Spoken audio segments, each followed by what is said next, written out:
शनि मंदिर परिवार द्वारा भगवान खाटू श्यामની પ્રાણ પ્રતિષ્ઠા પૂર્વે ભગવાન ખાટુ શ્યામની ભવ્ય શોભાયાત્રા કાઢવામાં આવી। વડોદરા શહેર કોટા બ્રિજ પાસે આવેલ શનિ મંદિર પરિવાર દ્વારા તારીખ 1 ડિસેમ્બરના રોજ ભગવાન ખાટુ શ્યામની પ્રાણ પ્રતિષ્ઠાનું આયોજન કરવામાં આવ્યું છે। ત્યારે પ્રાણ પ્રતિષ્ઠા પૂર્વે દાંડા બજાર વિસ્તારમાં આવેલ બાળકૃષ્ણ સેવા ટ્રસ્ટ ખાતેથી ભગવાન ખાટુ શ્યામની શોભાયાત્રા કાઢવામાં આવી। આવતીકાલે શહેર સવારે ભગવાન ખાટુ શ્યામની પ્રાણ પ્રતિષ્ઠા પૂર્વે ભગવાન ખાટુ શ્યામની શોભાયાત્રા નીકળી હતી અને શોભાયાત્રા દાંડિયા બજાર ખાતેથી નીકળીને શનિ મંદિર ખાતે પૂર્ણ થઈ હતી। શોભાયાત્રામાં શનિ મંદિર પરિવારના સભ્યો, કોંગ્રેસના પ્રમુખ, વિપક્ષના નેતા ચંદ્રકાંત શ્રીવાસ્તવ સાથે ભગવાન ખાટુ શ્યામના ભક્તો જોડાયા। આજે શનિ મંદિર પરિવાર દ્વારા શ્રી ખાટુ શ્યામ બાબાની પ્રાણ પ્રતિષ્ઠા મહોત્સવ ઉજવવામાં આવ્યો છે। આજે ભવ્ય શોભાયાત્રાનું કાર્યક્રમ આયોજન કરવામાં આવ્યું છે અને કાલે સવારે 9 કલાક કે બપોરે 2 કલાક સુધી શ્રી ખાટુ શ્યામ ભગવાનની પ્રાણ પ્રતિષ્ઠા મહોત્સવ થશે। તો તમારા માધ્યમથી વડોદરા સંસ્કારી નગરીના તમામ નગરજનોને દર્શન માટે પધારવા માટે ભાવપૂર્વક આમંત્રણ પાઠવું છું। શનિ મંદિર પરિવારના મુખ્ય આગેવાન એવા અશોકભાઈ પવાર અને બાલકૃષ્ણ સેવા ટ્રસ્ટના પ્રમુખ ભાઈ શ્રી સ્વપ્નિલના માધ્યમથી જે ભગવાન શ્રી દ્વારકાધીશ કૃષ્ણ કનૈયા લાલના જે સ્વરૂપ કહેવાય એવા ભગવાન શ્રી ખાટુ શ્યામ અને એમના પ્રાણ પ્રતિષ્ઠાનો જે મહોત્સવ જે કાર્યક્રમ રાખવામાં આવ્યો છે, જેમાં પોતાની જાતને ભાગ્યશાળી સમજું કે અમને આમંત્રણ આપ્યું ને અહીંયા આરતીનો લાવો પણ મળ્યો। આમ તો જે શનિ મંદિર પરિવાર દ્વારા જે કોટા બ્રિજ 4 રસ્તા ખાતે ભગવાન શ્રી શનિદેવનું મંદિર છે અને મોટી સંખ્યામાં ભાવિ ભક્તો આવે છે અને એ જગ્યા પર, એ પવિત્ર જગ્યા પર ભગવાન શ્રી ખાટુ શ્યામ જે દ્વારકાધીશના અવતાર કહેવાય એમને પણ પ્રાણ પ્રતિષ્ઠા થવા જઈ રહી છે।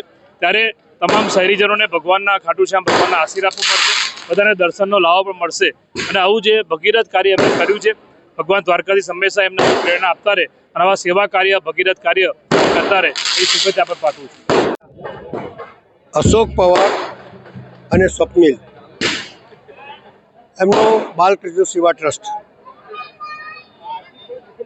અશોક પવાર મારો ભાઈબંધ છે, મારી સાથે અમે લોકો રહેલા છીએ, પણ એની ભક્તિભાવથી એને મનમાં એક સપનું આવ્યું કે મારે ભગવાનની સેવા કરવી છે, તો ભગવાને એને રસ્તો બનાવી આપ્યો। શનિદેવના ભગવાનની સ્થાપના એના તન, મન, ધન અને જે એની વિચારધારા હતી એનાથી શનિદેવનું મંદિર થયો। આ વડોદરા શહેર ચારે બાજુથી લોકો એનો લાભ લે છે। પછી એને લાગ્યું કે ખાટુ શ્યામ ભગવાનની સ્થાપના કરવી છે।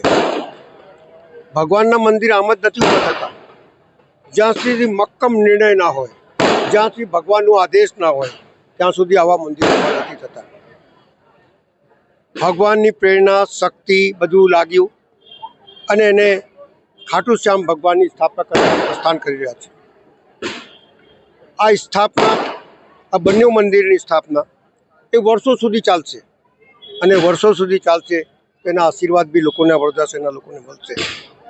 મારું માનવું છે કે એક ભગીરથ કાર્ય, ચાહે અમારા અશોક પવાર હોય, ચાહે અમારા સ્વપ્નિલ હોય, આ ભગીરથ કાર્ય કર્યું છે અને આ ભગવાનની સેવાનું કાર્ય કર્યું છે, એનાથી વડોદરા શહેરને લાભ થશે। મારું માનવું છે કે આ વડોદરા શહેરના તમામ લોકોને એના આશીર્વાદ મળતા રહે અને મંદિર વર્ષો સુધી એને લોકો યાદ કરે, સાથે સાથે એમને બી યાદ કરે એવી ભગવાનથી પ્રાર્થના કરું છું કે આવા ભગવાનની સેવા કરવા માટે એમને શક્તિ આપે, એમને મનોબળ પાકું રાખે અને લોકોની સેવા કરતા રહે અને ભગવાનની સેવા કરતા રહે, એ જ ભગવાનથી પ્રાર્થના કરું છું।